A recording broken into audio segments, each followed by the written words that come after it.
Have you ever walked away from a conversation feeling like your emotions betrayed you, like something didn't sit right, but you couldn't quite put your finger on what it was?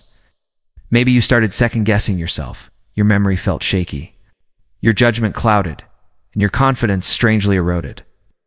That uneasy feeling, it's often the quiet trace of emotional manipulation.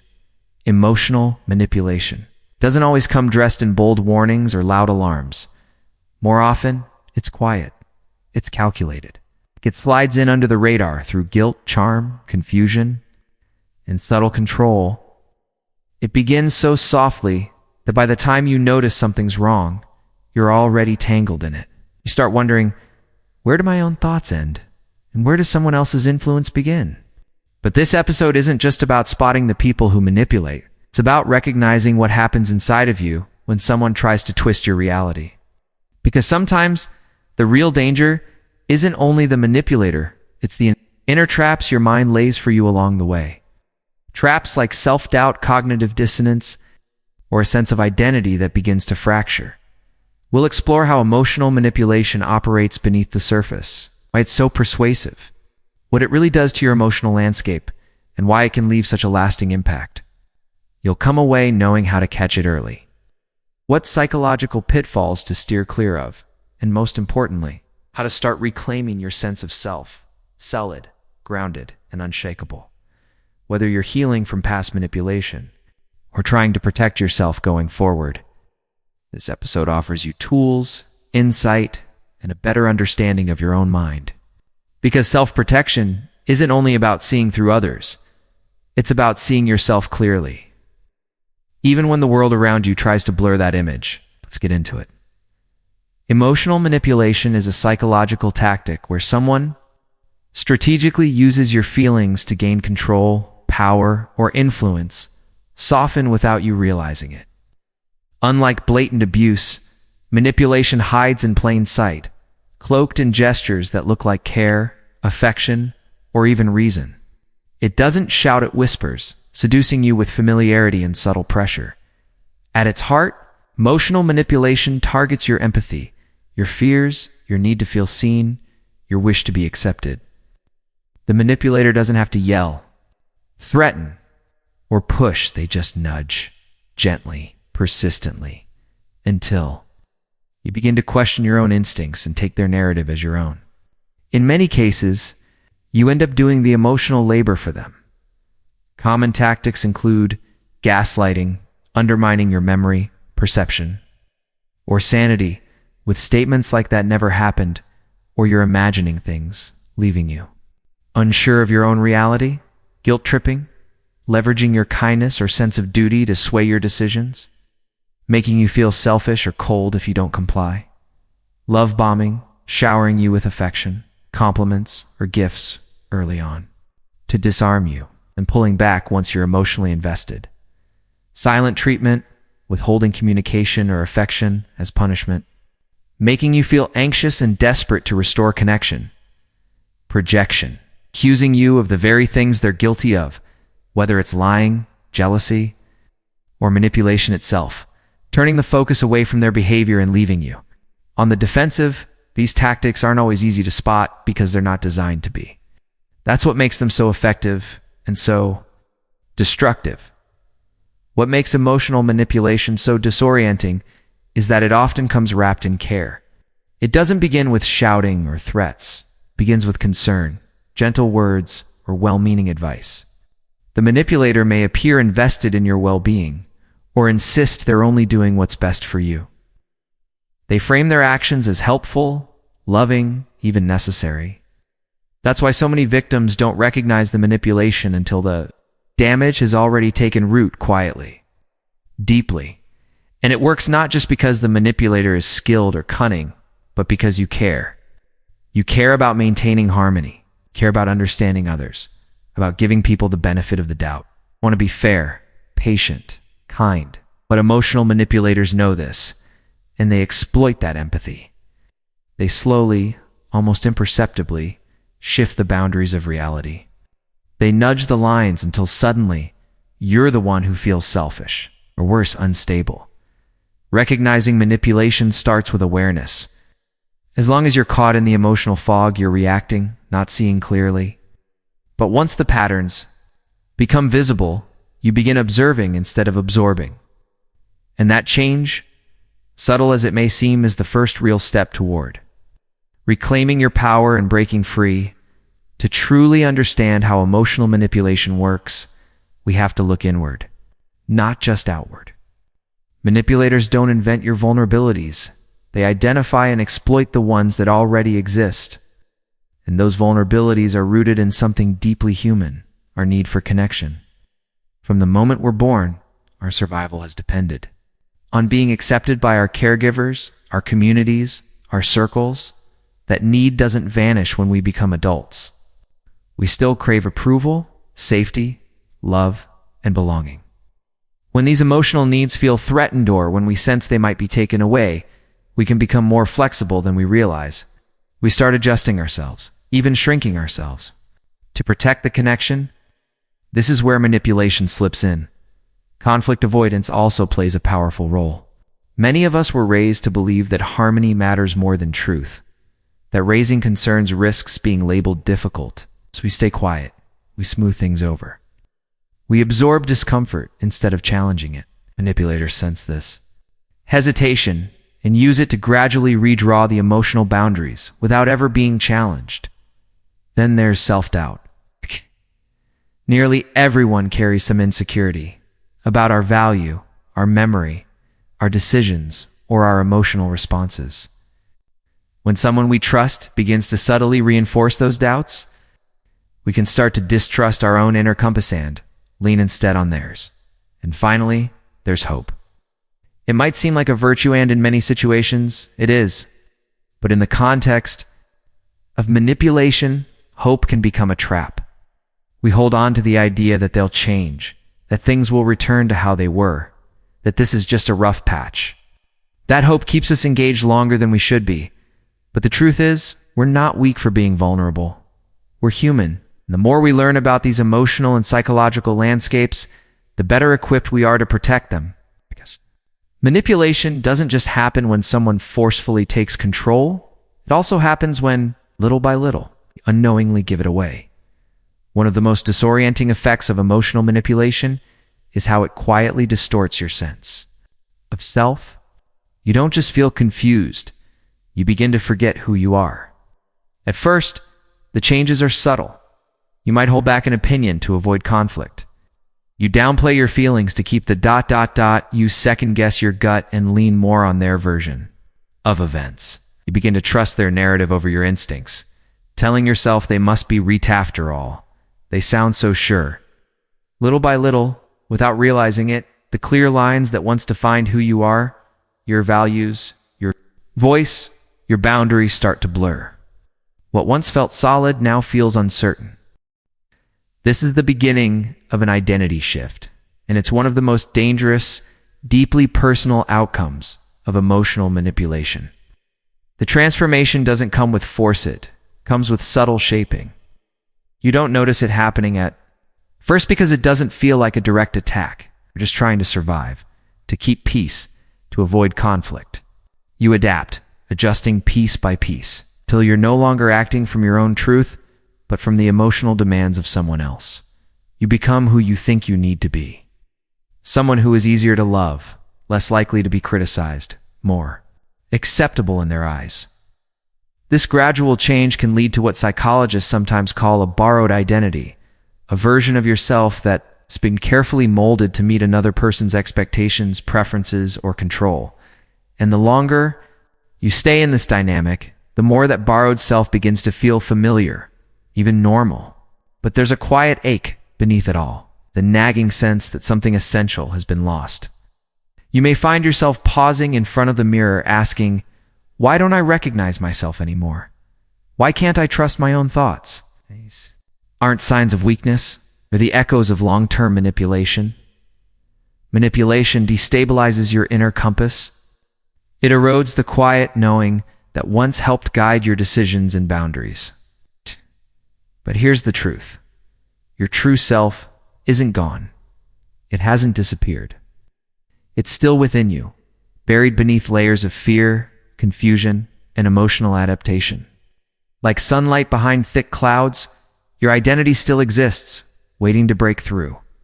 Reclaiming that self begins with one essential shift, shifternizing that the person you've become under manipulation isn't the person you're destined to remain. Healing doesn't start with fixing the relationship. It begins the moment you stop asking, "How do I keep them happy?" Start asking, "How do I hear my own voice again?" One of the most painful aspects of emotional manipulation isn't what someone else says or does. It's what starts to unfold inside your own mind. If this episode is hitting close to home, please know you're not alone. Take a breath, pause, maybe even share this with someone who needs to hear it too. Sometimes, clarity begins with one honest conversation, one that helps you reconnect with your truth. When manipulation takes root, your mind becomes a battlefield. Logic collides with emotion. Intuition is drowned out by waves of self-doubt. You feel something is wrong, but you can't seem to act on it. You hesitate, question, retreat. This is cognitive dissonance when two conflicting truths are held in the same mental space, causing an internal tug-of-war. You might think, "This person is hurting me," and then immediately contradict it with, "But they say they love me," or "I should leave," only to follow it with, "What if I'm just overreacting?" These opposing thoughts can paralyze you. They create a fog that keeps you stuck between truth and denial. Over time, this internal chaos can lead to something even more damaging: self-gaslighting. You begin silencing your own thoughts and feelings before anyone else can.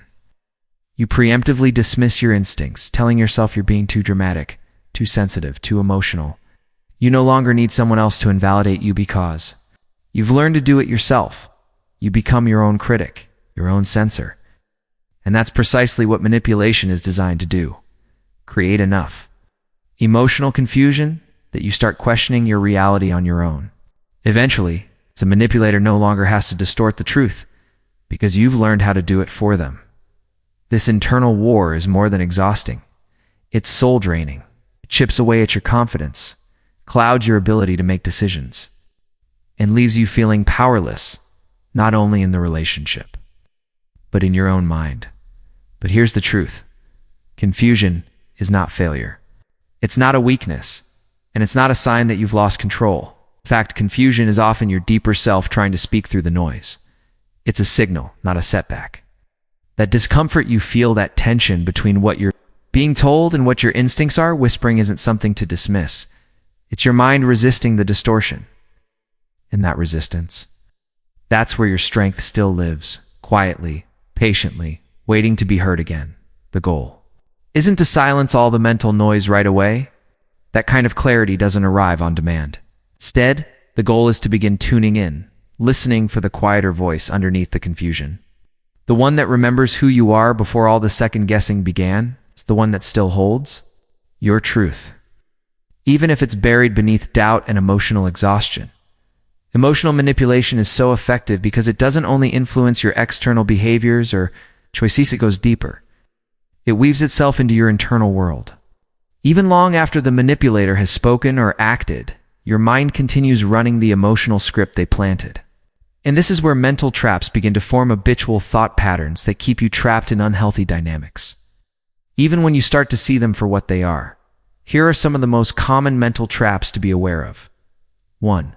Cognitive dissonance. This happens when two conflicting beliefs live in your mind at the same time. You know you're being mistreated, but part of you still believes the other person cares. You feel wronged, yet you justify staying. Why? Because the clash is uncomfortable, and the brain naturally tries to reduce discomfort. So it finds ways to soften the truth. Maybe it wasn't that bad. They were just stressed. These justifications don't make the reality go away. They only delay necessary action and deepen the cycle of confusion too. Over-justification. You catch yourself explaining their behavior again and again. They had a hard childhood. They're going through a lot. They didn't mean to hurt me. While compassion matters, over-justification turns into a dangerous pattern. It shifts focus away from your pain and toward their excuses, causing you to ignore what your feelings are trying to tell you. Emotional truths are valid even when they're inconvenient or uncomfortable. 3. The self-doubt spiral. This is one of the manipulator's most powerful tools. Over time, repeated comments like "you're too sensitive" or "you always remember things wrong" begin to wear down your trust in yourself. Start questioning your own memory, your emotional reactions, your ability to judge what's real. You may even begin to ask, "Am I the problem?" This erosion of self-trust is what makes control so much easier. Because if you can't trust your own mind, you'll rely on theirs. 4. Hope is bait. Hope can be beautiful. But in manipulation, it's often used against you. You cling to the good moments, the times they were kind, generous, or loving, and convince yourself those moments are the real version of the person. You think, "If I just do this better, things will go back to how they were." But that hope becomes a trap when it's based on fleeting highs rather than consistent, healthy patterns. Potential becomes a lure that keeps you locked into waiting for change that never truly comes. 5. Confusion, masquerading as insight. This trap is particularly deceptive. Manipulators may use vague language, false logic, or even spiritual jargon to blur the truth. They might say things like, "You're just not at the level to understand yet," or "This is about your growth, not my behavior." You start thinking the confusion is your fault, that you need to try harder, understand more, or become more enlightened. But in reality, the confusion is crafted. It's intentional. It's meant to keep you questioning yourself so that you don't question them.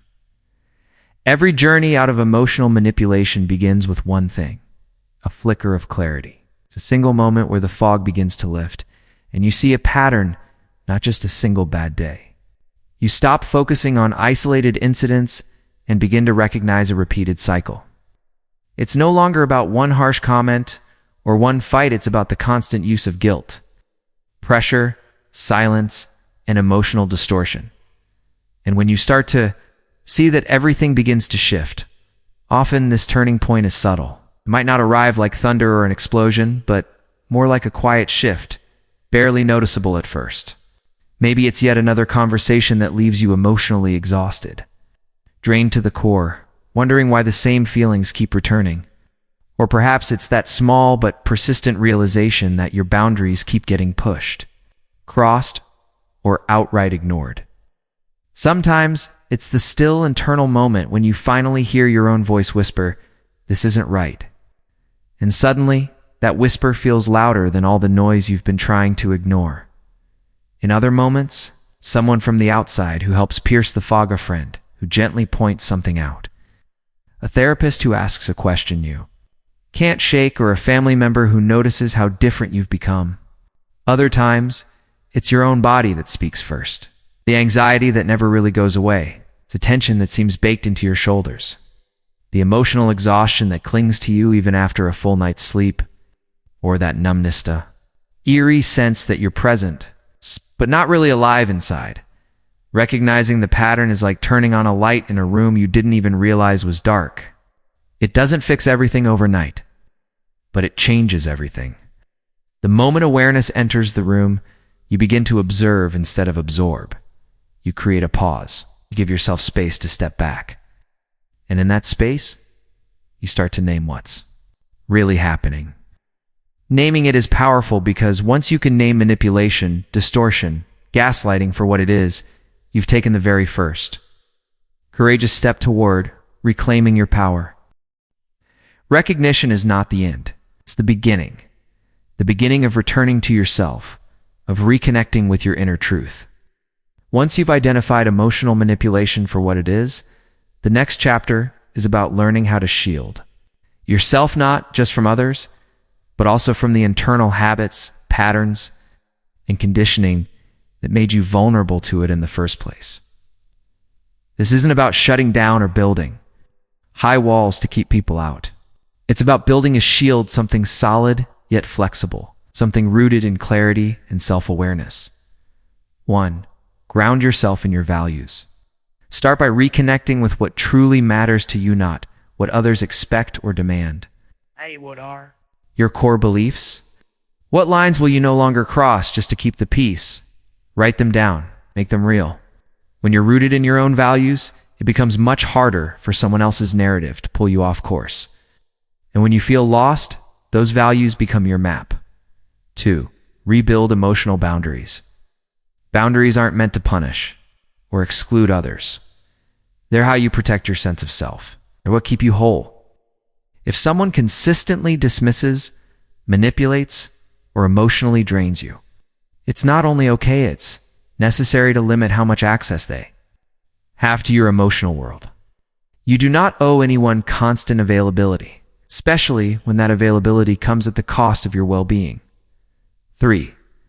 Question emotional logic. Manipulators often use emotion like evidence. If I'm hurt, you must be wrong. But feelings, while valid, aren't always facts. Learn to pause and ask yourself, is this true? Or does it just feel true in this moment? This small shift in thinking can open the door to emotional clarity. Emotions are valuable messengers, but they don't always tell the whole story. 4. Practice pattern recognition. Words can lie, but patterns rarely do. Pay attention not just to what's said, but to what keeps happening. Do you constantly end up apologizing even when you're not at fault?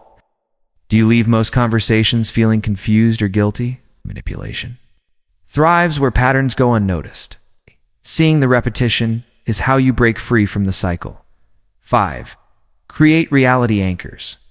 Manipulation distorts your perception of events, of people, of yourself. To stay grounded, build external points of truth. Keep a journal, write down conversations, talk things through with someone you trust. These reality anchors help recalibrate your perspective when doubt creeps in. When your mind starts questioning what really happened, these anchors guide you back to the facts. 6. Trust your body. Before your brain processes a threat, your body often already knows. Pay close attention to the physical cues. That tightening in your chest, the heaviness in your gut, the sudden fatigue after just one interaction. These are not coincidences. They are signals, your body's way of warning you that something is off. Learning to listen to them is learning to trust yourself again. 7. Reclaim your voice. If you've been silencing yourself, biting your tongue, softening your words, shrinking in conversations just to keep things calm, you've learned to keep the peace, even when that peace costs you your truth. But now, you get to take that voice back. Start small. Speak up even if your voice trembles. It doesn't have to be loud or perfect. Saying no, expressing how you feel, or simply voicing disagreement is how you begin to reclaim space that is rightfully yours. It's how you send the message to yourself and to others. I matter. A strong shield isn't built on fear or aggression. It's built on clarity. Because when you begin to truly trust yourself, something shifts. You become harder to influence, harder to confuse, and eventually impossible to erase. When you've been emotionally manipulated, reclaiming your identity doesn't happen all at once. It can feel like waking up in a house you've lived in for years, only to suddenly realize that most of the furniture isn't even yours. The pictures on the wall reflect a version of you that someone else preferred. The colors, the layout, the lights, it's all been arranged to fit them, not you. You stand there, looking around, asking yourself, did I ever choose this?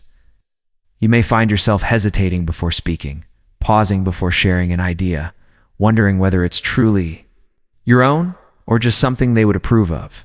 That hesitation, that eerie moment of silence in your own mind, can be startling. It replaces what used to be natural confidence with second guessing. Even small choices like what to eat, what to wear, what music to enjoy suddenly feel weighed down by invisible pressure. The questions begin to echo, what do I actually want? What do I believe in? When their voice no longer fills your thoughts, you might wonder what's left. This is what the identity crisis of manipulation often looks like. It doesn't always arrive with dramatic loss. More often, it creeps in quietly, leaving behind a confusing emptiness, a hollow space where your sense of self used to live. Not that you've disappeared, it's that you've been carefully edited, piece by piece, until the original version of you feels blurry or unfamiliar. But here's the truth. Now you're reintroducing yourself to yourself. Identity isn't a fixed destination. It's not a label or a single moment. It's a living, breathing process, a continuous journey of discovery, choice, and evolution. And the very fact that you're here seeking clarity, asking questions, paying attention means you're already making your way back. You've already started the return. Emotional manipulation isn't always overt, doesn't always scream. Sometimes it whispers. It makes you question your instincts. It gently pulls you away from your own truth, one subtle moment at a time, until you no longer recognize how far you've drifted. But when you begin to see the pattern even just once, it sparks a powerful shift. It's like flipping a light switch in a long, dark room. You begin to remember. You begin to reclaim. Remember, your mind is not your enemy. It might feel like it turned against you, but it's been doing what it needed to survive. And now, with compassion and practice, you can learn to trust it again. You're not broken. You're rebuilding piece by piece, truth by truth, with awareness, firm boundaries, and deepening self-trust. You're not just protecting yourself from future manipulation, you're freeing yourself from the lies that once convinced you to stay small. You've always had the strength. Now, finally, you have the tools to use it.